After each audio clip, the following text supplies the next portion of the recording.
Good morning, this is Zachary from Zachary Sweeps. I've just swept this chimney. I'm going to clean the glass in a minute and also put a new gasket rope on there.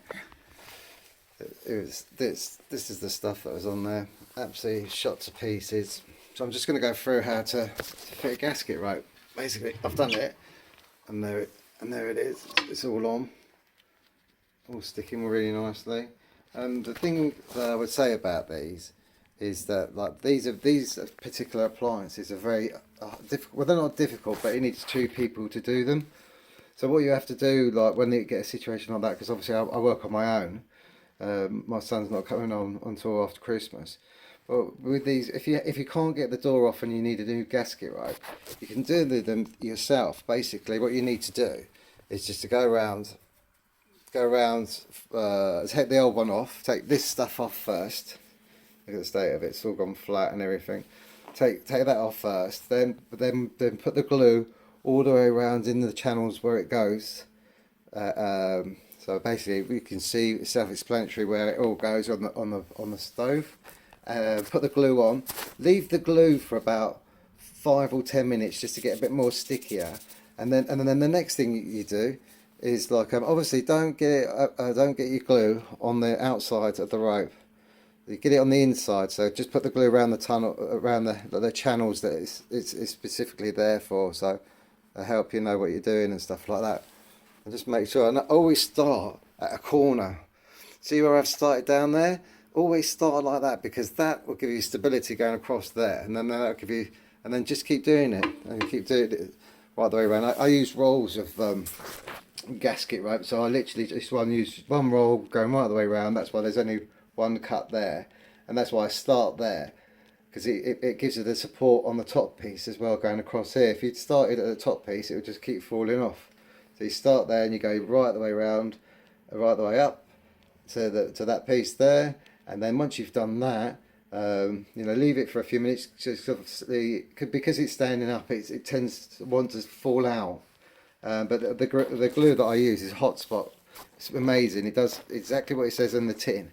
And then basically obviously cut a piece out to do that bit there. A lot of people miss that. It's really important that you do that piece there, because that'll help basically increase the warmthness of the stove, because you won't be getting air escaping from it.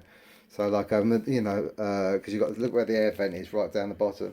But obviously this customer is burning wood, so I'm obviously not going to tell him, because he knows. But he knows to fill it up with ash afterwards, and then have this is a multi-fuel, so you can burn coal and wood. And how to tell if it's a multi-fuel stove is if this moves a bit stiff. If you've got one of these in your stove, then it's a multi-fuel. If it's just a grate, it's not a multi-fuel. I've heard that loads of even fitters, suppliers are saying that the ones that haven't got a grate are multi-fuel. They're not. The reason why that goes around is to drop all the ash down into the ash pan so you can empty it out. And the reason why that is there's a big difference between wood and coal.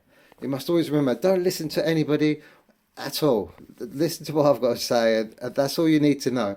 But the reason why you have that cowl there is because you can pull it backwards and forwards, and it rotates.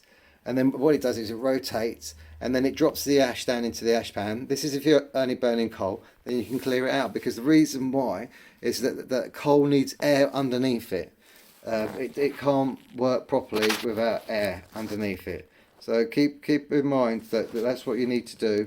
And then what I do is I just go around, make sure, just feel it, no sticky patches, should I say? I can't get my words out this morning, I don't know why. I think after this my ending of my 30-week of craziness, and then you see it, when you put the handle in, it's going to be a lot tighter than what it was normally. But also going to advise the customer, hot ash and a hot bit of water. Put it in a jar or something, or a glass cup if you've got an old one that you don't really use, and then mix it up, make it into a paste, and then just smear it on that. I've brushed it, but it's still stained, even though it's got a. Yeah, see, you can see these. Someone got funny with me the other day. I don't know why. He was telling me that these aren't called thermometers. I had no idea who the guy was. He was very rude with his message. This is not called this thermometer. He was calling it a thermostat. It's not a thermostat. If you Google it up, it comes. Do you mean thermostat? A thermometer, should I say? As I say, I can't get my words right. So like, it's really important to have these on every stove. And then this one, because it actually sticks on the pipe like that. So basically, what you want to do is have it about 3/4 of the way up on the pipe. You don't want it on top of it, and you don't really want it on the collar. But some of them don't stick, depending on what type. I think this is iron, metal, some sort of metal. It's not aluminium, and that's why it's able to stick 3/4 of the way to the top. But a lot of them don't, and the only place you can put them is on the collar. And if you go on Amazon, you'll find ones that are like a half moon shape, but they're specifically designed for putting them on the collar. So like that's what you want to do. And as I said, if he's burning just wood only, just build it up in there, and don't empty the ash out. Obviously, if he's burning coal, then empty the ash out all the times you're using it. Right. I've left that open for a while. Nothing seems to be too much of a problem, so I'm going to shut that now. As you can see, it is stiff, and you know it will loosen up, and then that's it. All the seals are sealed, and then you have full control over this with your air vent at the top and the bottom. And the top one, realistically, I don't know why it's not where I pointed out that clear view system, which someone pointed out to me the other day. Bit of a plank, to be honest with you. Had no idea what he was talking about, but I just ignored him. It was on my YouTube channel, obviously on this channel, so I just ignored him. He was calling them thermostats, and I'd mentioned in one of my videos I must have a thermometer. So it's like I don't know what he was on, and the clear view system is that line that I showed you, and it's not working properly at the moment. But this line, this bit here, going right the way around, that is your clear view system, and basically what that does is that pushes air down here to go across the glass, and then it keeps it clear, so you can enjoy the fires if you want to. That's probably from dodgy wood, to be honest with you, or maybe he's been burning coal. I don't know. I will speak to him afterwards, but that's going to need like a proper clean. You can feel it's all rock hard, and that ash might come down a little bit, but you know, wipe it that bit of a cloth. But yeah, basically that's what you do. So hopefully this will help you. From Zachary Sweets, have a lovely day.